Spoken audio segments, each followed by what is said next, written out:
आज हम देखेंगे MySQL में जेंगो के साथ क्रूड ऑपरेशंस यानी कि क्रिएट, रीड, अपडेट और डिलीट ऑपरेशंस। तो इसके लिए सबसे पहले हम लोग एक ऐप बना लेते हैं, जैसा कि हम लोगों ने पिछली वीडियोस में देखा था। तो यहाँ मैं फटाफट से एक एप्लीकेशन बना लेता हूँ जेंगो के अंदर, जेंगो पाइथन में, और यहाँ माई प्रोजेक्ट के अंदर माई ऐप नाम से मैंने एक ऐप बना लिया है।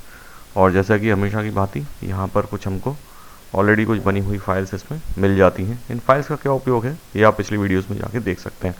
अब मैं बना लेते हैं हम लोग MySQL में अपना एक डेटाबेस, और डेटाबेस बनाने के बाद उसकी जो कॉन्फ़िगरेशन है डेटाबेस का, उसको हम अपने यहाँ पर setting.py फाइल के अंदर ऐड कर देते हैं। तो यहाँ मेरे डेटाबेस का नाम है YesDB। यूज़र मेरा जो डिफ़ॉल्ट रहता है रूट है, पासवर्ड मैंने ब्लैंक छोड़ रखा है, होस्ट हमारा लोकल होस्ट है, और पोर्ट नंबर 3306 जो डिफ़ॉल्ट हमारा रहता है। आप अपने हिसाब से डेटाबेस को कन्फिगर कर लें। और इसके बाद आपको MySQL क्लाइंट भी इंस्टॉल करना है, क्योंकि यहाँ हम लोग MySQL का यूज़ कर रहे हैं। जैसा कि आप देख सकते हैं मेरे में ऑलरेडी इंस्टॉल्ड है। और अब हम आ जाते हैं मॉडल्स के ऊपर। तो models.py में हमको सबसे पहले मॉडल्स बनाना होंगे, और यहाँ हम लोगों ने एम्प्लॉय नाम का एक, जैसे कि एक एम्प्लॉय नाम का एक मॉडल बना दिया है जो कि क्लास है, और इस तरीके से हमको मॉडल इसमें बनाना होगा। इसके बाद हम कर लेते हैं फटाफट से इसको माइग्रेट। और जैसा कि आप देख सकते हैं manage.py फाइल से माइग्रेट कमांड मैंने चला दी है, और ये माइग्रेट हो गया है। अब हम अगला जो हमारा टास्क रहेगा वो रहेगा व्यूज़ का। तो हमको यहाँ कुछ व्यूज़ बनाना पड़ेंगे। तो जितने भी ऑपरेशंस हैं हमारे, उन सभी के लिए मैं व्यूज़ बनाऊँगा। तो यहाँ हम लोग बनाना चालू करते हैं व्यूज़। व्यूज़ एक्चुअली क्या है, फंक्शंस होते हैं इसमें जिसको हम लोग बना रहे होते हैं, जितने भी ऑपरेशंस। तो यहाँ हमारे पास क्रिएट के लिए, रीड के लिए, अपडेट के लिए और डिलीट के लिए व्यूज़ में हमको कुछ फंक्शंस लिखना होंगे। और ये हमको views.py फाइल जो माई ऐप के अंदर है उसमें हम लोग लिख रहे हैं। और इन व्यूज़ का क्या है, मीनिंग क्या है, किस क्या क्या व्यूज़ बनाएं, ये मैंने इस फाइल में बता दिया है आपको। तो आप देख सकते हैं जैसे कि एक व्यू है यहाँ पर अपडेट एम्प्लॉय, अगला व्यू एक एम्प्लॉय लिस्ट नाम से व्यू है, और डिलीट एम्प्लॉय नाम से व्यू है। तो ये चारों हमारे जो ऑपरेशंस हमारे होने वाले हैं, उन सभी के व्यूज़ हमारे ये रेडी हो चुके हैं इसके अंदर।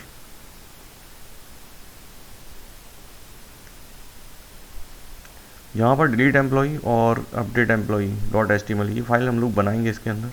लेकिन पहले हम एक काम करते हैं, forms.py फाइल बना लेते हैं यहाँ पर। और एक जो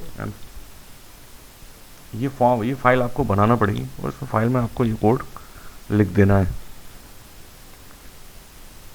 ये इसमें नेम, ईमेल और पोजीशन, तो ये हम लोग तीन चीज़ें इसमें लेके चल रहे हैं। ध्यान रहना है आपको कि यहाँ हम लोग जो MySQL यूज़ करेंगे उसमें हम लोग क्वेरीज नहीं लिखेंगे, ठीक है। तो कुछ दूसरे तरीका हम इसमें यूज़ कर रहे हैं, वो देखते जाइएगा आप। अगला जो हमारा टास्क है URL पैटर्न बनाने का। तो पहले हम लोग माई ऐप के अंदर URL पैटर्न बनाएंगे, यानी url.py फाइल के अंदर हम लोग URL पैटर्न अपने डिफाइन कर देंगे। अब अगला काम क्या है कि हमने जो HTML की फाइल्स बनाई हैं उनको हमको एक टेम्पलेट फोल्डर के अंदर डालना है। तो ये हमारा फोल्डर पाथ रहेगा, ठीक है। तो माई ऐप के अंदर हम लोगों ने टेम्पलेट नाम का फोल्डर बनाया है। टेम्पलेट नाम के फोल्डर के अंदर हम लोग फिर से एक माई ऐप नाम का फोल्डर बनाएंगे। ये फोल्डर स्ट्रक्चर आपको विशेष ध्यान रखना है कि आप जो व्यूज़ बनाते हैं उसके हिसाब से फोल्डर स्ट्रक्चर आपके बने हुए होना चाहिए। और टेम्पलेट के अंदर माई ऐप के अंदर हम लोग अपनी चार जो फाइल्स बनाने वाले हैं सभी ऑपरेशंस के लिए, वो पूरी फाइल्स हम इसके अंदर लिखने वाले हैं। ये फाइल्स मैं यहाँ पर सेव करता जा रहा हूँ, देखते जाइए कहाँ कहाँ पर मैं इसको सेव कर रहा हूँ। इस कोड का लिंक मैं आपको डिस्क्रिप्शन में यहाँ पर दे दूँगा, जहाँ से आप ये कोड पूरा ले सकते हैं। तो अभी दो फाइल हमारी बन गई है, दो फाइल और हम लोग बनाएंगे। ये क्रिएट एम्प्लॉय की बन गई है, जिससे कि डेटा इंसर्ट होगा तो नया यूज़र बनेगा। इसमें हम लोग इस टाइप का हम लोग पेज बना रहे हैं। एम्प्लॉय लिस्ट जो यूज़र जितने इसके अंदर हैं वो उन सभी की लिस्ट यहाँ से जनरेट करेगा, फैच करेगा डेटा को। तो ये रीड ऑपरेशन हमारा इससे हो जाएगा, परफॉर्म हो जाएगा। और दो और हमको चाहिए पड़ेंगे, एक एडिट के लिए और एक चाहिए होगा हमको डिलीट के लिए। एडिट यानी कि अपडेट के लिए, तो यहाँ हम लोग अपडेट एम्प्लॉय नाम से बना देते हैं एक फ़ाइल, और एक फ़ाइल हम लोग बना देते हैं डिलीट एम्प्लॉय के नाम से।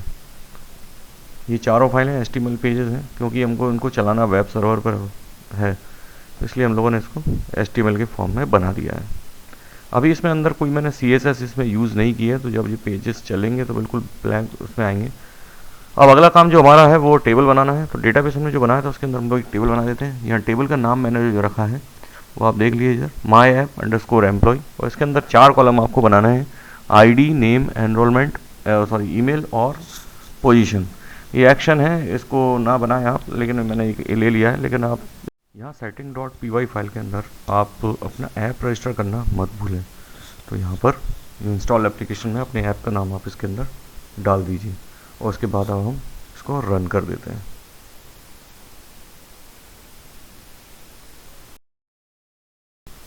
सर्वर रन करने पर देखिए यहाँ हम लोगों ने एंट्री कर दी है, नेम, ईमेल और मैं पोजीशन लिख रहा हूँ। तो यहाँ मैं लिख देता हूँ मान लीजिए जैसे कि टीचर, और जैसे ही मैं इसको सेव करूँगा तो ये एम्प्लॉय लिस्ट नाम की जो फाइल थी वो चल गई, मतलब ये रीड ऑपरेशन हमारा चल गया है। इसने डेटाबेस में सेव भी कर दिया और डेटाबेस से उठा भी के यहाँ पर शो भी कर दिया है कि ये आपके पास एक डेटाबेस, इसके अंदर एक जो डेटा है वो यहाँ पर आ गया है। चलिए एक डेटा और इसके अंदर मैं एंटर कर देता हूँ।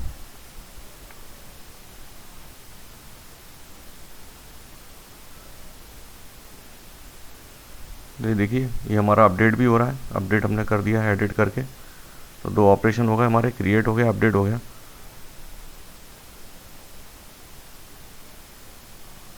चलिए एक रिकॉर्ड और मैं इसमें इंसर्ट करता हूँ। तो ये देखिए 2 रिकॉर्ड हमारे पास आ गए हैं इसके अंदर। हम एक बार डेटाबेस और देख लेते हैं। ये जो डेटा आ रहा है वो डेटाबेस से निकल के आ रहा है, मतलब रीड ऑपरेशन हो रहे हैं। तो अगर आप डेटाबेस में जाके टेबल में जाएंगे तो वहाँ आपको ये दोनों रिकॉर्ड आपको इसके अंदर मिल जाएंगे। इस तरीके से आप है ना ये क्रूड ऑपरेशंस परफॉर्म कर सकते हैं जेंगो के अंदर।